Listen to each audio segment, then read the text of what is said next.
Welcome. It's February 2026. Power BI just dropped a new update. I'm covering every hot topic from it. There's going to be 5 key updates. Let's get going. Click around in this video wherever you like to go. The end is going to have the coolest update. Subscribe, like, leave a comment, ask a question. Every month there's going to be updates coming to you. Let's get going. All right, here we are in Power BI. Again, go to the YouTube description. You can download this file and follow along. On the right-hand side, we have a data model provided from Microsoft. And let's dive into it. There are 5 key updates. The end will have the coolest update, in my opinion. The beginning is going to be a stellar one, too. So firstly, we're going to go through this file, the card visual updates. There's going to be one obvious one and one very sneaky update here. So the obvious one is that now they're calling out that they can go to 10 callout values instead of 5 without a scroll bar. What's that mean? Well, a callout value again is if you add net values. So if I click 4, 5, 6, it just keeps adding without a scroll bar. Previously, if you added 5, you'd get a scroll bar and people said, I want 10. So there you go. That's the obvious update, but here's the cool, sneaky update that's more valuable. The categories now filter. So what that means is here you go. I have on the top right, on the top corner, I have the same thing in net sales with a product category set up in a multi-card layout that scans horizontally. Check out another YouTube video I have if you want to see the details. I spend like 30 minutes explaining how to format this, scope it out. But here's the cool part. Now the categories automatically act as filters, which before did not happen for the card visual. What that looks like is we're here, I click exchange, boom, the whole report changes, flow, forms, this guy.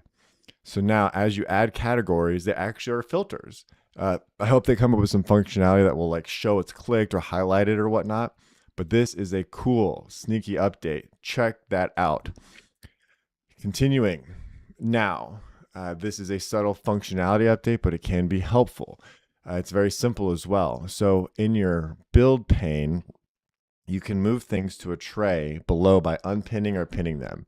Everything that's currently in here is pinned. Again, you can right click something, unpin visual, and then it will move it to a bottom section. I'm not signed in right now, so it doesn't move for me, but once you're signed in, you right click, pin, unpin, you can move things around. Reset visuals, just a good way to organize things so you can know your core stuff versus what you need there. Another informative update, this picture kind of says it all, but if you're using Azure Maps, the rendering time is now faster, especially for pie charts, I say. So if you have a lot of pie charts on a report, there you go. It used to take 20 plus seconds, now it's 6 seconds. The ratio, you can understand the value of the speed with the performance update there.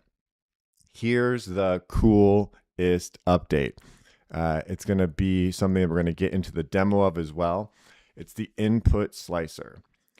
What that means is that now for the input slicer, it used to be called the text slicer. Now it's changed to this, but there's a whole new filtering experience. I'm going to show you how to set this up.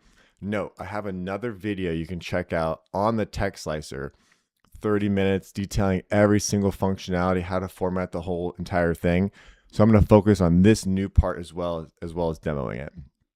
So what again does the input slicer do? Say on the left-hand side, I have a list of items. It could be any filter, any experience you want. We'll cover it in a minute here too. There's different types of slicers, but this slicer allows people to put in a value. So what if I say contains any, I hit the word 1, enter. OneDrive, OneNote, Xbox One. Okay, cool. And there's also multi-values. What if I just say letter A? This is great. Now it contains any letter A, a slicer setting, multiple value on. Within all of these, we could also flip it to does not contain. So these are ones that don't contain 1, maybe it doesn't contain A. But think about if you have a filter with thousands of values, even hundreds, you can now scan and search this for does not start, is NA, is not any, contains all, contains any of these logical kind of deductions for how to apply a slicer. It's cool. What we're going to do now is I'm going to just build one and we're going to set it up. So again, I'm going to show you how to configure this part of it in a demo. Firstly, on the right-hand side, go to the input slicer. We can take this here. I'm going to move it this way. In this case, I'll remove this. We're looking at stores. We'll do the store region. So in the model or any model you have, we'll go to store region and apply it. It can be whatever filter you want. There's a couple key things to set it up. Again, let's just say West. Well, it did something. What did it do? Well, you have to click here and you can kind of see it, so it's hidden. But let's show how to format this so you can see it. Firstly, I always like to go to slicer settings, accept multiple. That was a feature that was released not too long ago. It just helps a lot with the experience. People want to type more stuff in naturally. Here we go. So now the filter operator. That is this little guy. The filter operator. Well, we can turn the text on, make it bold. The icon itself, what if we say we want this thing to be blue? That's this arrow here. Let's make it nice and big just for fun. The shape, change the radius of the shape, the corners, that smooth roundedness. You can dial that in as you like. Again, all of this is functional as well. Let's make the background a little bit lighter. Contains any. There you go. Border on. Make some contrasting colors here. Make it a little bit thicker just for the fun of it. And it's a little too big. Cool, that's a little bit better. So now, again, all these other sections can be formatted too, but what you want to do is switch this to is any, does not contain, etc. And it functions and it works. Very, very cool. Check that out. The final is a nice update that is just a user experience update. This is one where you just naturally probably wouldn't find it if you're a user, so it's kind of an educational point. But you can paste values into any report slicer. You could do this with other ones, but it's always been kind of hidden. So what that looks like, in this case, I'll just take these, for example, copy selection.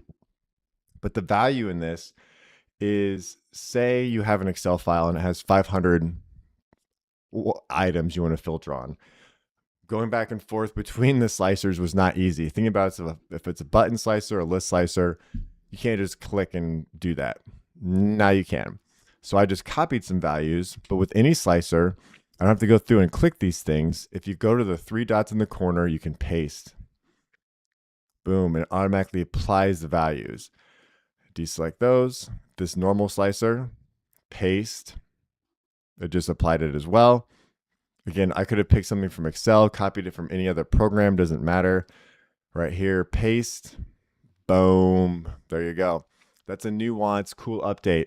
Again, hitting you up with these updates in 10 minutes, which is solid. Subscribe to this. More updates will keep coming. Tune in, and y'all take care. See ya.